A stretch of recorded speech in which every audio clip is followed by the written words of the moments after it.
Food grade গুলো বিক্রি করেন, এই রং যদি আপনি খেতে পারেন আপনাকে 10 থেকে অব্যাহতি দেওয়া হবে, আর যদি না পারেন তাহলে সর্বোচ্চ দণ্ড যদি সেটি হবে। যদি সমস্যা হয় তাহলে আপনার সমস্যা হয়, আপনি ভাবছেন এত, একজন কাস্টমারের ক্ষেত্রে আপনি ভাবেন না। প্রথমে তো বলেছেন আছে, বিক্রি করতে চেয়েছেন, পরে আপনি অবগত হয়েছেন যে এখানে একটা মোবাইল টিম আছে, এই কারণে আপনি বলেছেন যে বিক্রি করেন না, কিন্তু সাধারণ মানুষের কাছে তো বিক্রি করবেন। এটা কি ফুড গ্রেডের? যদি না জানেন এটা আপনি বিক্রি করছেন, এটা আমাদের মা বোনেরা কিনে নিয়ে যাচ্ছে, জর্দা বানাচ্ছে, বিভিন্ন খাবারে এটা ব্যবহার করছে। আপনার হাত একটু পানি দিয়ে ভিজান, দুই হাতে ভিজান, দুই হাতে ভিজান, দুই হাতে ভিজান, হ্যাঁ দেন মিক্সিং করেন। এখন জাস্ট এখানে 1 কেজি 700 গ্রাম আছে, হ্যাঁ ভালো করে মিশান, ভালো করে মিশান, ভালো করে মিশান, হ্যাঁ ভালো করে মিশান। কি কালার বললেন? জর্দা কালার।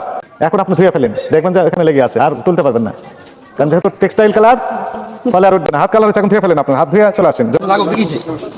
আচ্ছা অল্পই দিলাম, 1 গ্লাস শরবত রঙের। আপনি তো ফুড গ্রেড গুলো বিক্রি করেন, 3 জন আছেন, 3 গ্লাস করবো এটা। আচ্ছা শুরু করেন, আপনি বড় যেহেতু সিনিয়র, আপনি এটা শুরু করেন। নেন হাতে নেন, খান খান, আপনি খান, আপনি এটা নেন, হাতে নেন, হাতে নেন আগে। হ্যাঁ কি কথা? হ্যাঁ বলেন বলেন।